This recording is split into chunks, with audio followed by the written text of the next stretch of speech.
Kolkata trainee ವೈದ್ಯೆಯ ಅತ್ಯಾಚಾರ ಪ್ರಕರಣದ ಕುರಿತು ಸ್ಯಾಂಡಲ್ವುಡ್ನ ಆಕ್ಷನ್ ಪ್ರಿನ್ಸ್ ನಟ ಧ್ರುವ ಸರ್ಜಾ ಧ್ವನಿ ಎತ್ತಿದ್ದಾರೆ. ಅತ್ಯಾಚಾರ ಎಸಗಿರೋರನ್ನ ನಡು ರಸ್ತೆಯಲ್ಲಿ ನಿಲ್ಲಿಸಿ ಸುಟ್ಟರೂ ಸಮಾಧಾನ ಆಗಲ್ಲ ಅಂತ ನಟ ಧ್ರುವ ಸರ್ಜಾ ಅತ್ಯಾಚಾರಿಗಳ ವಿರುದ್ಧ ಕಿಡಿಕಾರಿದ್ದಾರೆ. ಕ್ರೂರಿಗೆ ಶಿಕ್ಷೆ ಆಗಲೇಬೇಕು ಎಂದು ವಿಡಿಯೋ ಮಾಡಿ ಸೋಷಿಯಲ್ ಮೀಡಿಯಾದಲ್ಲಿ ಹಂಚಿಕೊಂಡಿದ್ದಾರೆ.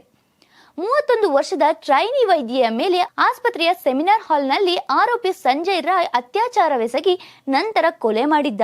ಆಕೆಯ ಕಣ್ಣು ಬಾಯಿಯಲ್ಲಿ ರಕ್ತಸ್ರಾವವಾಗಿದೆ. ಇನ್ನು ಆಕೆಯ ದೇಹದ ಹಲವು ಭಾಗಗಳಲ್ಲಿ ಗಾಯಗಳಾಗಿವೆ ಎಂದು ಪ್ರಾಥಮಿಕ ಮರಣೋತ್ತರ ಪರೀಕ್ಷೆ ವರದಿ ಹೇಳಿದೆ. ಇನ್ನು ಇದೇ ವಿಚಾರವಾಗಿ ಎಲ್ಲೆಡೆ ಸುದ್ದಿಯಾಗ್ತಿದ್ದು ದೇಶಾದ್ಯಂತ ಪ್ರತಿಭಟನೆಗಳು ನಡೆಯುತ್ತಿವೆ. ಈ ವಿಚಾರವಾಗಿ ನಟ ಧ್ರುವ ಸರ್ಜಾ ಮೌನ ಮುರಿದಿದ್ದಾರೆ. ಸದ್ಯ ಪ್ಯಾನ್ ಇಂಡಿಯಾ ಮೂವಿ ಮಾರ್ಟಿನ್ ಸಿನಿಮಾದ ಪ್ರಮೋಷನ್ ನಲ್ಲಿ ಬ್ಯುಸಿಯಾಗಿರುವ ನಟ ಘಟನೆಯ ಕುರಿತು ಎಕ್ಸ್ ನಲ್ಲಿ ಬೇಸರ ಹೊರಹಾಕಿದ್ದಾರೆ. ಈ ವಿಡಿಯೋ ಮಾಡುತ್ತಿರುವ ಉದ್ದೇಶ ಅಂದ್ರೆ 2024 ಆಗಸ್ಟ್ 14ನೇ ತಾರೀಕು ಇಂಡಿಯನ್ ಸ್ಟ್ಯಾಟಿಸ್ಟಿಕ್ ನ ಪ್ರಕಾರ ಪ್ರತಿ 16 ನಿಮಿಷಕ್ಕೊಂದು ಹೆಣ್ಣು ಮಗು ಅತ್ಯಾಚಾರ ಆಗುತ್ತಿದೆ. ಯತ್ರ ನಾರ್ಯಸ್ತು ಪೂಜ್ಯಂತೆ ತತ್ರ ರಮಂತೆ ದೇವತಃ ಅಂತಾರೆ. ಎಲ್ಲಿ ಹೆಣ್ಣು ಮಕ್ಕಳಿಗೆ ಮರ್ಯಾದೆ ಗೌರವ ಇರುವುದಿಲ್ಲವೋ ಅಲ್ಲಿ ಆ ಭಗವಂತನೇ ಇರಲ್ವಂತೆ. ನಮ್ಮದು ರಾಮ ಜನ್ಮಭೂಮಿ ಅಂತ ಕರೆಯುತ್ತೇವೆ. ಕೆಲವು ಬಾಸ್ಟರ್ಸ್ಗಳು ಮಾಡುತ್ತಿರುವ ಕೃತ್ಯದಿಂದ ನಿಜವಾಗಲೂ ನಮ್ಮ ದೇಶಕ್ಕೇನೆ ಕೆಟ್ಟ ಹೆಸರು.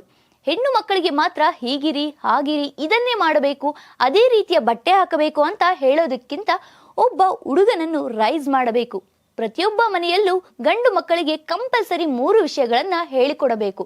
ಹೇಗೆ ಹೆಣ್ಣು ಮಕ್ಕಳಿಗೆ ಪ್ರೊಟೆಕ್ಟ್ ಮಾಡಬೇಕು, ಹೇಗೆ ಹೆಣ್ಣು ಮಕ್ಕಳಿಗೆ ಸಪೋರ್ಟ್ ಮಾಡಬೇಕು, ಹೇಗೆ ಹೆಣ್ಣು ಮಕ್ಕಳಿಗೆ ರೆಸ್ಪೆಕ್ಟ್ ಕೊಡಬೇಕು ಅನ್ನೋ ವಿಷಯಗಳನ್ನ ಹೇಳಿಕೊಡಬೇಕು. ಒಬ್ಬ ರೇಪಿಸ್ಟ್ಗಳಿಗೆ ಯಾವುದೇ ರೀತಿಯ ಶಿಕ್ಷೆ ಕೊಟ್ಟರೂ ಸಮಾಧಾನ ಆಗೋದಿಲ್ಲ.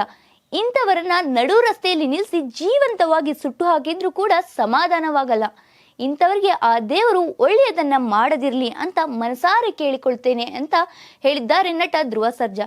ಜೊತೆಗೆ ಈ ವಿಡಿಯೋ ಮಾಡುತ್ತಿರುವ ಉದ್ದೇಶ ಏನಪ್ಪಾ ಅಂದ್ರೆ, ನನಗೂ ಒಬ್ಬ ಹೆಣ್ಣು ಮಗಳಿದ್ದಾಳೆ, ಯಾರ್ದೋ ಮನೆಗೆ ಅನ್ಯಾಯ ಆಗ್ತಿದೆ ಅಂದಾಗ ನಿಜವಾಗಲೂ ನಾವು ಅವರ ಜೊತೆ ನಿಲ್ಬೇಕು. ದಯವಿಟ್ಟು ಎಲ್ಲರೂ ಧ್ವನಿ ಎತ್ತಿ ನ್ಯಾಯವನ್ನು ಕೇಳೋಣ. ಇದು ಭಾರತವನ್ನು ಬದಲಾಯಿಸುವ ಸಮಯ. ನಾವೆಲ್ಲರೂ ಒಂದಾಗಬೇಕು. ಜೈ ಆಂಜನೇಯ ಎಂದು action prince Dhruva Sarja video ಮೂಲಕ ಹೇಳಿದ್ದಾರೆ.